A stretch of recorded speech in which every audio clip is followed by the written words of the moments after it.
Mais numéro de l'Élysée, quand même, la Marseille. Oui, allô, prochain le président, s'il vous plaît. Merci. «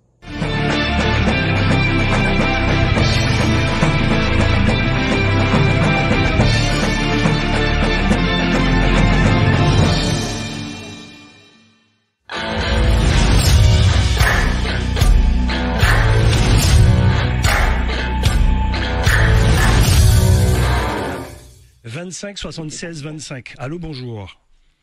Allô. Bonjour Gilles. Bonjour Huguette. Bonjour Gabriel. Bonjour Madame Guéguette. Bonjour Guéguette. Tu me connais déjà. Tu es en train de nous saouler depuis une demi-heure avec ton histoire de Corse. Tu te permets même de dire à Gilles qu'il est énervé et agacé. Une demi-heure que tu nous racontes ton histoire de... C'est cette contradiction que tu n'aimes pas, Gabriel. Mais il faudra un jour que tu fasses un tour dans ta tête. Et c'est ce qu'on te reproche. Tu es là avec la Corse et la Corse. Je te pose une question. Vous avez fait le congrès des élus pendant au moins 2-3 fois. Parole inutile. Avez-vous voté le projet fini? C'est ce que le gouvernement attend. As-tu voté le projet fini comme la Corse? C'est ce qu'on te demande depuis ce temps.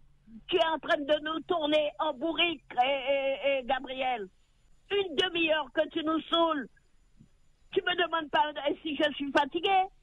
Mais j'étais gentil avec la ministre. La preuve, quand il s'est témoigné, il fourrait le bateau. En mit-en-tête. Et tu es là quand même à tourner autour du pot. Je t'ai déjà dit, arrête, tu n'es plus proviseur. Arrête un peu. Ta stratégie n'est pas bonne, je te l'ai déjà dit en face. Deuxièmement, tu vas voir Darmanin. Pourquoi faire? Quelle est ta décision? Tu vas voir Darmanin. Pourquoi faire? Il parle à Sveni. Merci. Vous voulez partir? J'en ai marre avec votre pom-pom. J'en ai marre. Arrêtez un peu. Merci. La ministre déléguée aux Outre-mer termine sa visite en Guyane. Hier soir, Marie Guévenoux était l'invitée de notre journal de 19h30. Malgré plusieurs congrès et un document remis au gouvernement, la ministre n'a pas semblé être au courant du projet institutionnel porté par les élus de Guyane. On l'écoute, elle était interrogée par Nickerson Perdius. La réponse, c'est pas au gouvernement français de la porter.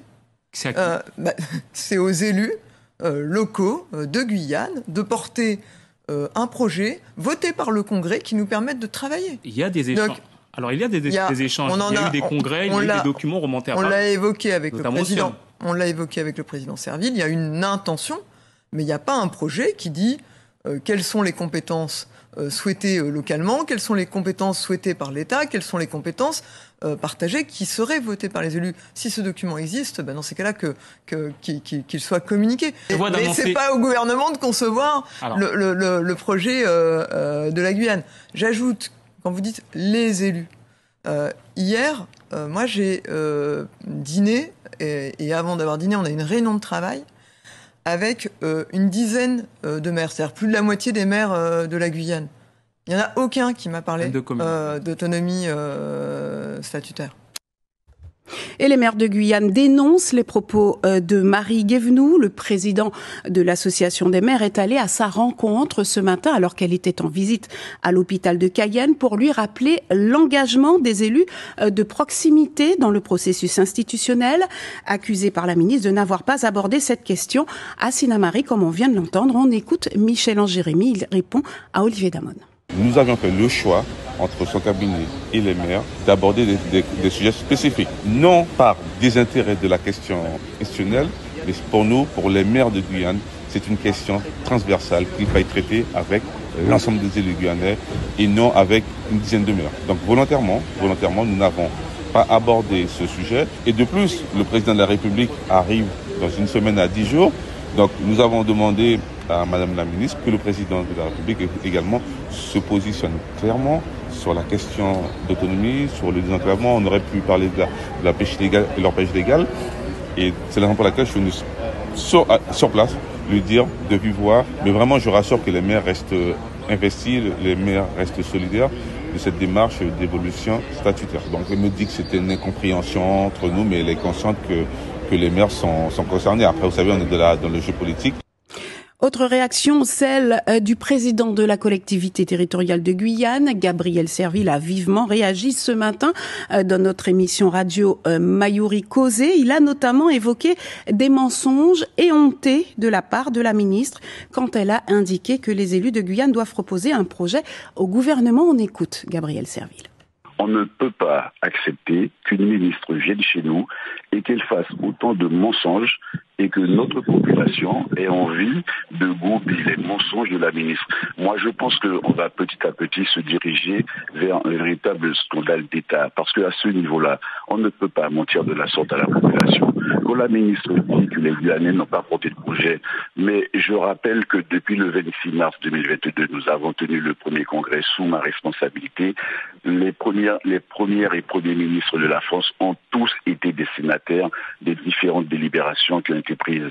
Le président de la République a reçu le document de rotation avec les délibérations qui l'accompagnent. La dame ne peut pas venir à la télé guyanaise pour mentir de cette façon-là, pour accuser les Guyanais. S'ils ne veulent pas que les Guyanais aillent vers l'évolution statutaire, mais qu'ils aient le courage de le dire franchement, mais qu'ils arrêtent ces mensonges éhontés qui n'honorent pas la République. Ça n'honore pas la responsabilité que la dame occupe en ce moment.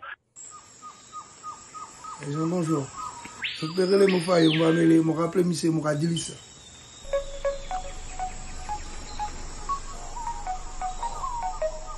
Numéro de l'Élysée,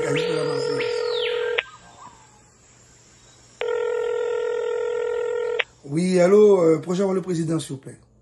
Merci. Je vous demande un instant, je vais vous mettre en liaison avec le président de la République. Ce n'est pas une boutade, voici. Oui, allô, Macaron. Oui, c'est Philippot, bonjour. Bonjour. Alors, m'entendez que tu es venu en Guyane entre le 24 et le 26 mars. Oui. Comme par hasard, à la même période, il y a eu un mouvement en Guyane en 2017. Oui. Ok. Par contre, celle bête Morato, galé pour tout changer plan, parce que Guéron a réservé aussi encore le droit d'y participer à la visite présidentielle. Donc, tu es venu. Moi, j'ai l'impression que c'est tout. C'est pas vrai. Moi, quand tu bagay, tu as dit, moi, c'est pas vrai. Alors, moi, j'ai tout le mentir. Alors, moi, j'ai gaspillé mon téléphone après tout. Regardez, fais ça ton vie. Moi, après tout, moi, t'ai averti tout. À présent, fais ça ton lequel. Mais comment vous saviez que j'étais au standard? Comment je savais? Moi aussi, j'ai mes sources. Vous allez bien? Si je vais bien, tout le savait passer moi-même, puisque toute mon vie privée, en mon espace santé. Donc, j'ai déjà remonté toute mon fiche médicale pour toi. Eh ben, bon anniversaire à vous. Joyeux anniversaire. Alors, tu continues encore avec Rico pendant quoi? À la fête, nous avons fait depuis 2-3 années quand c'était mon anniversaire avant data. Mon anniversaire à le 9 mars, à un jour après la journée des femmes. Mais la journée des vraies femmes, hein, parce que nouveau femmes nous gagnons 2024 à la taille, qu'on rentre à la son bon gynécologue alors qu'il était négocié de boule grande dans son jambe. Non, parce que ça, c'est vrai femme, parce que même yo, qui commence à perdre la café que tu bagaille, parce que c'est nouveau femme là, qui est là aussi. Donc la café dit, bon, mais comme nous ne pouvons pas tout le monde la café en tant que femme seule, on va diviser celui des vraies femmes pour donner aux femmes à moitié.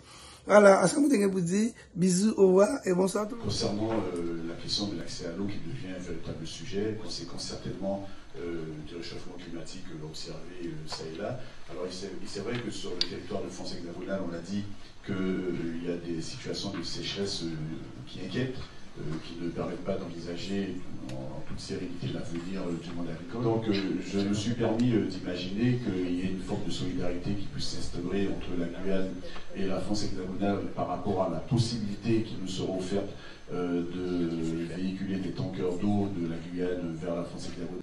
Je considère qu'il serait peut-être judicieux, opportun que l'on se pose dès aujourd'hui la question.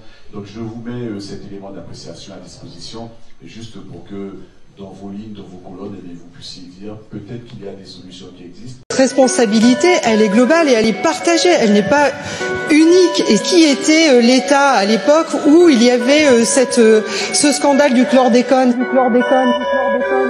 c'est-à-dire jusqu'en 1993. Le chef de l'État, c'était qui?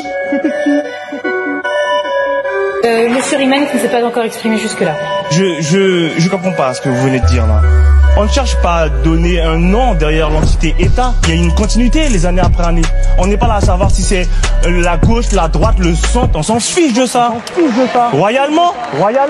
Aujourd'hui, vous avez des députés qui cherchent à faire valider, à faire comprendre ce qui s'est passé à un moment donné. Et que vous le vouliez ou non, il y a une décision qui a été prise par les autorités compétentes à un moment donné. Donc il faut reconnaître que l'État a fauté. Point. Le reste, ça ne nous intéresse pas du tout. Tout ça, ça s'est passé il y a plus de 30 ans. Je vous demanderai, s'il vous plaît, dans la mesure du possible, de prendre vos hélicoptères et de prendre la hauteur. Là, ça ne nous intéresse pas de savoir si c'est la gauche, la droite. Je le répète encore une fois. Tout ce qu'on veut, c'est que l'État reconnaisse que l'État a fauté à un moment donné. Et c'est tout. Donc maintenant, derrière, la politique politicienne que vous voulez faire comprendre, on ne rentre pas là-dedans. Donc je vous remercie. Merci, ouais. C'est bon. Bon, très bien. Et voici le résultat du scrutin. Pour 100 contre 1, l'Assemblée nationale a adopté la proposition de loi. Tout ça, ça s'est passé il y a plus de 30 ans. La politique politicienne que vous voulez faire comprendre, on ne rentre pas là-dedans. Donc je vous remercie. Merci, ouais. C'est bon. Bon, très bien. L'Assemblée nationale a adopté. Royalement. On s'en fiche de ça.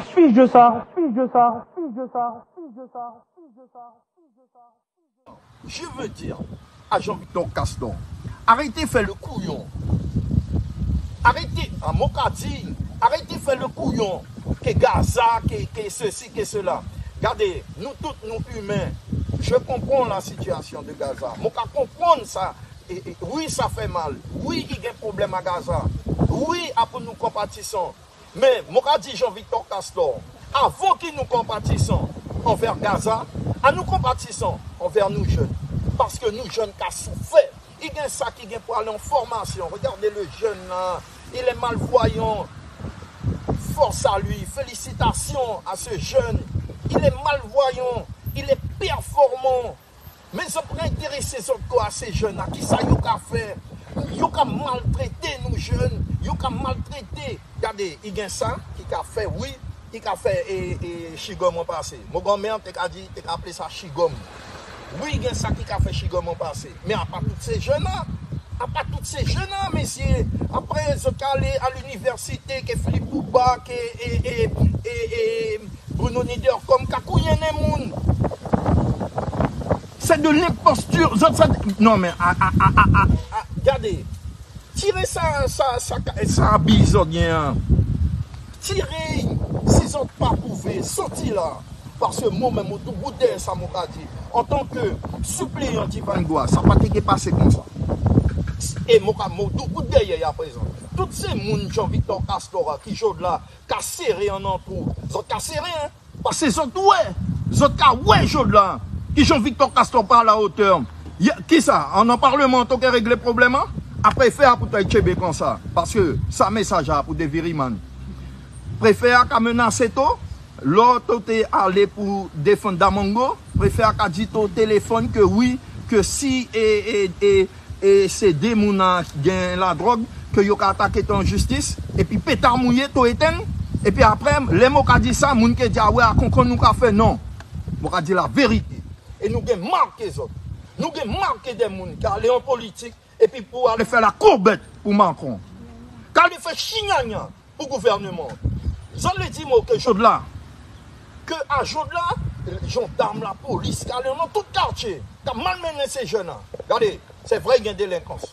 Et nous-mêmes, nous toujours là, qu'à dénoncer l'insécurité. Nous faisons un courrier, Jean-Victor Castor, de Viriman, que ces maires-là, aucun retour. Allez, ouais, autres même divertis préfets. Monsieur le préfet, ne les recevez pas. Hein. Ne recevez pas. Parce que moi, dans le bureau, Jean et Gabriel Serville, pour courrier, ils demandaient de tirer mon nom. Tirez mon nom en tant que référent du pôle sécurité et justice des accords de Guyane. Alors, Jodla, c'est mon nom. Ça qui plaît, ça qui déplaît, mais il faut nous gagner courage, dit-il. Parce que, il a demandé Ivan, il a demandé nous, il a demandé nous, il a demandé la population, travailler ensemble. Mais rien que ça, nous avons essayé de faire. Rien que ça, nous avons fait. Nous avons essayé de travailler avec les autres. Les autres ont coupé corde à chaque fois. Pour qui ça? Ils ont gagné intérêt en nous. Parce que ça ne peut pas dire que ça ont défendu de tous côtés. De tous côtés, ça ont défendu. Et puis en Guyane, ils ont abandonné nous. Ils ont abandonné le pays.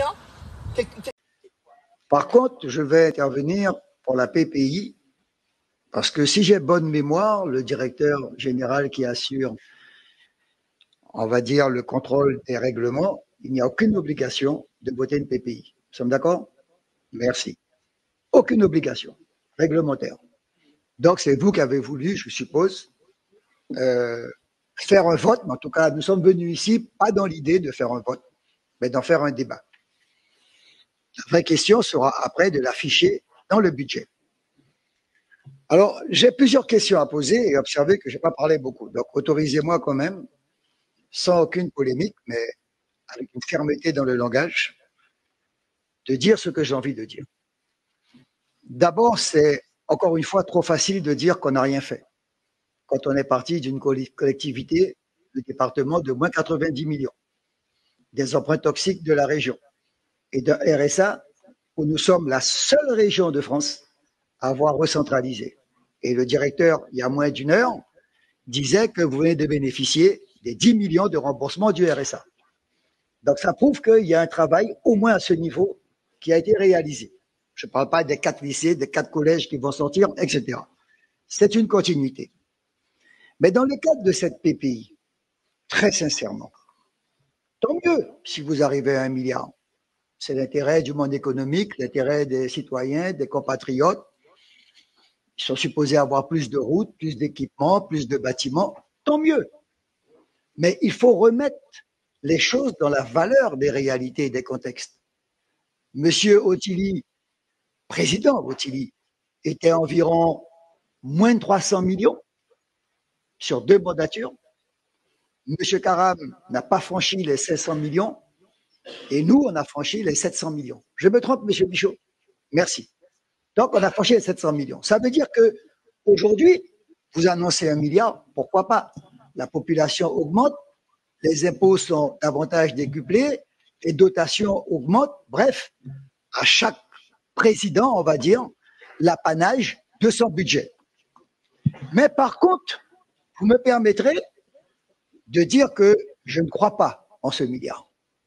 Ah, pas du tout. Et j'observe qu'il y a une distance entre vous et le directeur parce qu'il n'a cessé de rappeler que la CAF est fragile, tendue, que les emprunts encore davantage. Et en fait, disons-le tout de go, si vous ne négociez pas avec Paris pour au moins 80 millions, vous ne passez pas. Et je vais vous le démontrer. Déjà, il y a 2 tranches. Admettons, jamais on n'avait connu ça. Tranche ferme, tranche conditionnelle. Tant pis, tant mieux. La tranche ferme, vous dites 944 millions. Or, dans votre document signé par vous, vous n'indiquez que 277 millions de subventions. Point. Donc, la différence demeure dans le reste à charge de la CTG. Vous soulignez les sources. Il n'y a pas de problème, nous les affichons. 250 millions avec le rectorat. Encore faudra-t-il décliner ces écoles, les lieux, les implantations, etc. Pourquoi pas? Vous déclinez 100 millions sur le FCTVA, je veux voir. Alors, j'ai trop travaillé avec vous, avec vos prédécesseurs. Le FCTVA, c'est 16,40%. Et je rappelle que les lycées et les collèges sont financés à 100% par l'État, donc il n'y a pas de retour. Donc, il faudra me prouver que vous allez effectivement obtenir 100 millions en l'espace de 5 ans. Vous dites 25 millions pour le CCT. Mon Dieu, tant mieux. Mais on a tellement souffert, ce CCT. Je revois encore le collègue Madeleine, maire de Sinnamary. On a pu sortir le pont de Sinnamary, que vous avez inauguré. On a pu sortir le pont de la Comté, qui sera bientôt inauguré, puis je ne sais pas, autre chose. Mais quelle complication entre l'État, les communes, les EPCI. Et vous dites 100 millions de FEDER. J'ai posé 2 questions tout à l'heure. Je veux voir, en termes de porteurs de projet ou autre. Et enfin, 75 millions en termes d'emprunt. Je ne suis pas là pour faire de la polémique, mais je suis là pour être vigilant et dire ce que nous, on a compris. Monsieur Michaud, je vous conseille de m'écouter, parce que c'est vous le responsable et c'est vous qui allez signer. Lorsque vous dites que la CAF est de 50 millions, vous n'avez pas déduit des remboursements du capital d'emprunt. C'est pas déduit là. 50 millions, il faut déduire le capital d'emprunt. Ça veut dire moins 15 millions. Donc, j'admets peut-être 35 millions. Vous multipliez 35 millions par 5 ans, faites le calcul et vous aurez 175 millions. Et si je reprends tout ce que je viens de dire, les 250 millions, les 100 millions, les 25 millions, etc., vous partez avec 550 millions. Ça veut dire que la tranche ferme qui a été annoncée à 944 millions, moins les 175 millions, il vous manque déjà 219 millions. Et j'en sors la preuve, parce que vous n'êtes pas un magicien, et il n'y a pas de petit chapeau avec le lapin qui va sortir. À la page 17, mesdames, messieurs, chers collègues, monsieur Michaud, capacité d'autofinancement, 2024, vous partez à 34 millions. 2025, 17 millions. 2026, 19 millions. 2027, 13 millions. Et 2028, 7 millions. Et vous avez quand même l'honnêteté, monsieur Michaud, dans votre rapport de dire, attention, la CAF, elle est tendue, elle est fragile. Et en l'occurrence, vous dites 2 éléments. Sans mobilisation d'emprunts complémentaires, la CAF nette est positive de 2024 à 2027 et devient négative en 2028. Et vous rajoutez le ratio de désendettement, qui est excellent, que nous avons réalisé, se détériore progressivement pour atteindre 15,78 années. Actuellement, on est à 1,5. Alors, je poursuis. La CAF est donc fragile. On part d'une CAF de 34 millions, on arrive à 7 millions. Mais les emprunts de 75 millions sont encore plus fragiles, plus complexes. Donc, si vous prenez ces emprunts de 75 millions et que vous rattachez aux fameux 75 millions, ça vous fera 250 millions. Donc, je dis aujourd'hui que dans cette PPI, dont je rappelle, ce n'est qu'un cadre normatif indicateur qui vous appartient, on n'est pas là ni pour dire oui, ni pour dire non, mais en tout cas, de votre proposition du milliard, il vous manque budgétairement, financièrement, il vous manque 469 millions. Et je m'en arrêterai là parce que j'ai encore d'autres questions à poser sur le CCAT, le CCT, etc. Mais en tout cas, je dis, financièrement, pour le monde de l'entreprise, et je m'étonne que le CCZEG ne l'ait pas vu, parce que j'ai cité votre page 17, comme je pourrais citer également la page 18, avec des emprunts mobilisés à 0, avec un besoin de financement négatif et avec un ratio de désendettement qui ne cesse d'augmenter. Donc, je pense, parce que M. Michaud, je pense, n'est pas idiot, c'est moi qui l'ai recruté. Je pense que ce que vous ne dites pas, c'est la botte secrète. Et en fait, la botte secrète, ce sera la négociation avec l'État de mentionner entre 70 et 90 millions. Ce que nous avions fait à l'époque, et on a obtenu que les 40 millions contractualisés, ben nous a versé que les 30 millions. J'en ai dit et je vous remercie de votre attention.